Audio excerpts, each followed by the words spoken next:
রাধে রাধে, আমি শম্পা। আমি night duty করে বাড়ি ফিরছি। তখন ঘড়িতে 8:30 বাজবে, কিন্তু তাও দেখো কুয়াশার কোনো শেষ নেই। হাঁটতে তো আমি মানকড় চলে আসলাম। এটা দিয়ে আমি সবসময় পার হই, কারণ একদম সামনে ওখানে দেখতে ওখানে ব্রিজ আছে, তার জন্য আমাকে লাইন টপকে ওই পারে যেতে হবে। তাই সব থেকে সুবিধা এই লাইন থেকে পার হয়ে যাওয়া, কিন্তু এখন ট্রেন দাঁড়িয়ে আছে তো আমাকেও দাঁড়িয়ে থাকতে হবে। পার হয়ে তো ঘরে চলে আসা গেল, আর এসে দেখছি পোলো দাঁড়িয়ে আছে। আর ওই গাছগুলো দেখেছো, সেগুলো আমাদের জানলাতে ছিল, কিন্তু এখন বাইরে রাখা হয়েছে, কিছুক্ষণ বাইরে থাকবে। আজ জানো তো, প্রথমবার আমাদের বাড়িতে মাশরুম রান্না হবে, আর সেটা করব আমি।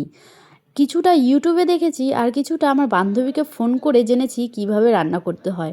জানি না, এটা ফার্স্ট টাইম করছি। হ্যাঁ, আমি বলতে গেলে কিছুটা রান্না জানি, এটা ফার্স্ট টাইম। এর আগে কোনো দিন আমি, আমার মা, আমার বাবা কেউ কোনো দিন আগে মাশরুম খাইনি। আজ ফার্স্ট টাইম, জানি না কী হবে। কড়াইতে তেল দিয়ে আলুগুলোকে ছোট ছোট করে কেটে তুলে রেখেছিলাম, সেই তেলেই আবার মাশরুমগুলোকে হালকা করে ফ্রাই করে নিয়েছিলাম।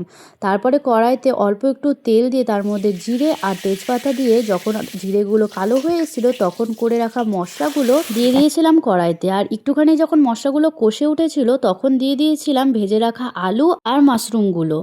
আর শোনো, সবাই কিন্তু আমার ইউটিউব চ্যানেলটাকে একটু সাবস্ক্রাইব করে দিও, কারণ এরপরে ইউটিউবে আমি প্রতিদিন লং ভিডিও আপলোড করব। বলতে বলতে কথা বলতে বলতে আমার তো মাশরুম তৈরি হয়ে গেল। জানি না খেতে কীরকম হবে, ঠিক পরে জানাবো। আজ এইটুকুই, টাটা।